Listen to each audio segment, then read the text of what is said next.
South ఇండియాలోని అతి తక్కువ ధరలకి రత్నాలనందించే ఏకైక సంస్థ 6JVR. Welcome to Suman TV. నేను విజయ్.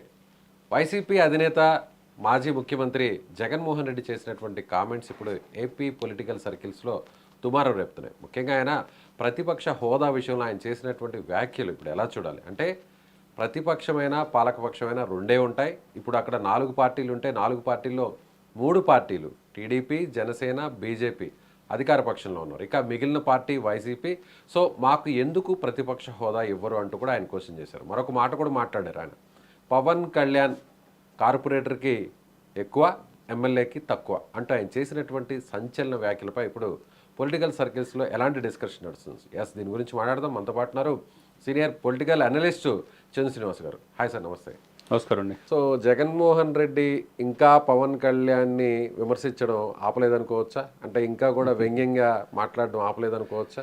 విలువలు, విశ్వసనీయత అని చెప్పే జగన్మోహన్ రెడ్డి గారికి ఆ విలువలు మర్చినట్టు కనపడుతుంది. ఆయనలో పరివర్తన రాలేదు అనేదానికి ఈరోజు ఆయన మాటలను బట్టి అర్థమవుతుంది. 100% స్ట్రైక్ రేట్తో నిన్ను అంటే మాజీ ముఖ్యమంత్రి గారిని మీ పేరు ఉదాహరించి, జగన్ నిన్ను అదపదాలను తొక్కపోతే నా పేరు పవన్ కళ్యాణ్ కాదు, నా పార్టీ జనసేన కాదని చెప్పి చేసిన 100% స్ట్రైక్ రేటుతో కూటమిని గెలిపించింది నీకు తెలియదా?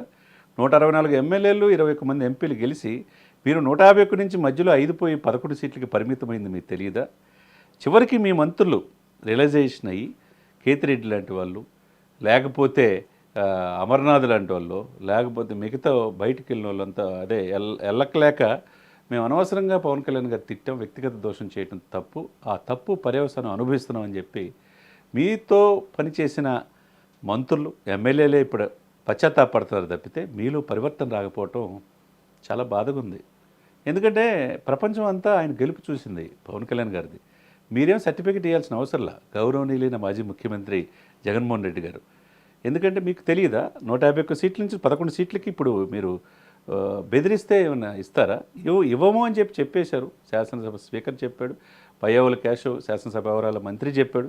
చివరికి మీరు కోర్టుకు వెళ్తే ఇది మా పరిధి కాదు, శాసనసభలో తేల్చుకోమని చెప్పినా ఇన్ని జరుగుతున్నా చివరికి డిప్యూటీ సీఎం గారు కూడా నీకు రావట్లేదు బాబు, నీకు 5 సంవత్సరాలు నీకు ప్రతిపక్ష హోదా ఇవ్వము, అధికార పక్షం ప్రతిపక్షం 2 మాయ అని చెప్పాను. అది ఎలా కుదురుతుంది? ఎక్కడైనా కూడా అధికార పక్షం ప్రతిపక్షం 2 ఉంటాయి.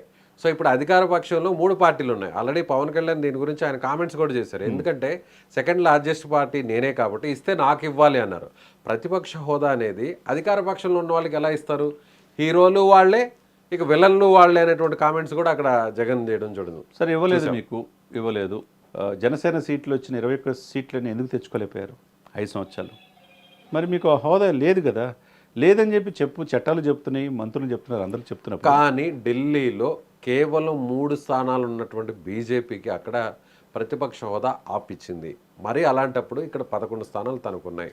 సో అక్కడ కూడా అలా వర్తించాలి కదా చట్టం, ఎందుకు వర్తించలేదు? గతంలో కూడా నేను అధికారంలో ఉన్నప్పుడు కేవలం 23 స్థానాలకు పరిమితమైన టీడీపీ అక్కడి నుంచి 5 మంది ఎమ్మెల్యేలు అక్కడ సపరేట్గా కూర్చుంటాం, మా వైపు వచ్చేస్తామని అన్నారు. మరొక 10 మంది కూడా రావడానికి సిద్ధమైతే వద్దు అని నేను వారించాను. సో ఆ రోజు నేనే నీకు ప్రతిపక్ష హోదా ఇచ్చాను అంటూ అని కూడా ఆయన మాట్లాడడం జరిగింది. ఎవరెవరు ఇవ్వడానికి ఇప్పుడు ఇంత ప్రజలు మిమ్మల్ని కాదనుకున్నారు కదా సార్. ఇప్పుడు కాదనుకున్నప్పుడు ఇప్పుడు 9 నెలలు అయిపోయింది, 3 నెలలు ప్లస్ 4 సంవత్సరాలు 3 నెలలు వెయిట్ చేయాల్సిందే. వెయిట్ చేయకపోగా ఇంత ఆరోపించడానికి కారణం ఏంటంటారు? 4 వెహికల్స్, కార్లు మార్చినట్టు 4 పిల్లలు మార్చానన్నాడు.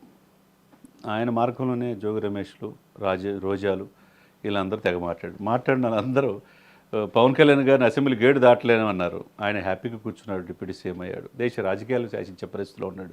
మీరు ఎక్కడున్నారు? అది ఆత్మపరిశీలన చేసుకోవద్దా? మీరు ఎక్కడున్నారు? మీరు చెప్పి ఏం చేసి సాధించారని ఇక్కడ ఇప్పుడు ఏముందని చెప్పి మీకు ఇస్తారు. మీరు సరే 11 మంది గెలిచారు, అసెంబ్లీ కూర్చొని ప్రజల వాణి వినిపించండి, అది కూడా చేయలేకపోతున్నారే. మరి మాకు ప్రతిపక్ష హోదా ఇస్తే ఇరగదిస్తామని చెప్పి అంటున్నారు కదా. మీకు ఇచ్చిన 11 సీట్లు కూడా ఎందుకు మీరు అసెంబ్లీలోకి వెళ్ళి మాట్లాడలేకపోతున్నారు అనేది ప్రజల యొక్క ఆలోచన.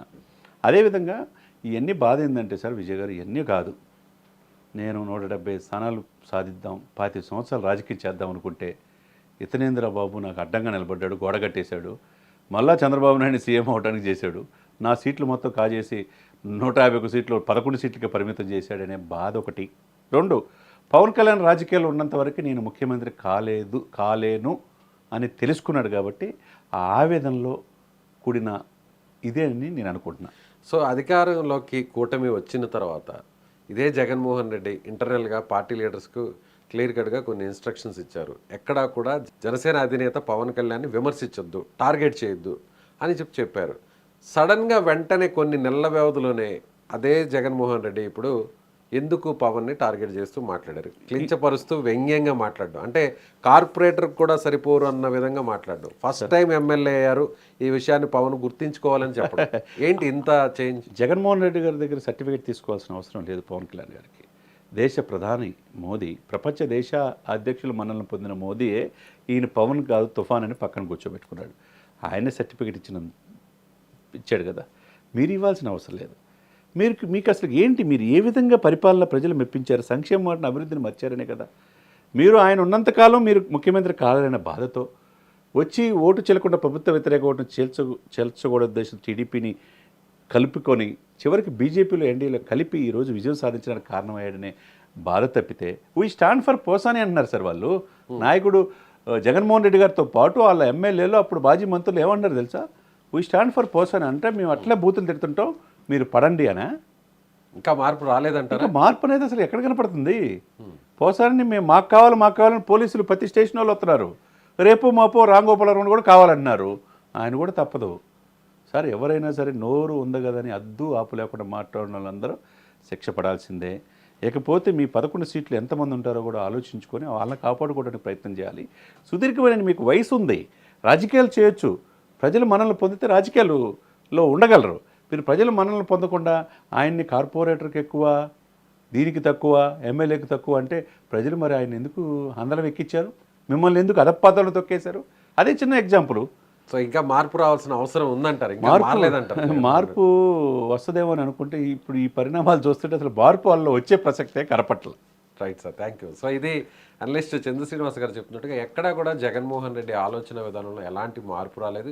ఇదే పవన్ కళ్యాణ్ని వ్యంగ్యంగా మాట్లాడినటువంటి ప్రతి ఒక్క మంత్రి కావచ్చు, ఎమ్మెల్యే కావచ్చు, చిత్తుగా ఓడిపోయారు. ఇప్పుడు పవన్ ముఖ్యంగా ఎన్డీఏ కూటమి అధికారంలోకి రావడానికి, టీడీపీని బీజేపీని ఒకటి చేయడానికి కీలకంగా వ్యవహరించినటువంటి పవన్ను టార్గెట్ చేస్తూ మళ్ళీ అలాంటి వ్యాఖ్యలు చేస్తే ఇంకా కూడా ప్రజలు మరొకసారి బుద్ధి చెప్పే అవకాశం ఉంటుందని ఆయన అంటున్నారు. మీరేమనుకుంటున్నారు? జగన్మోహన్ రెడ్డి కామెంట్స్పై మీ అభిప్రాయం ఏంటో కామెంట్ చేయండి. Thank you.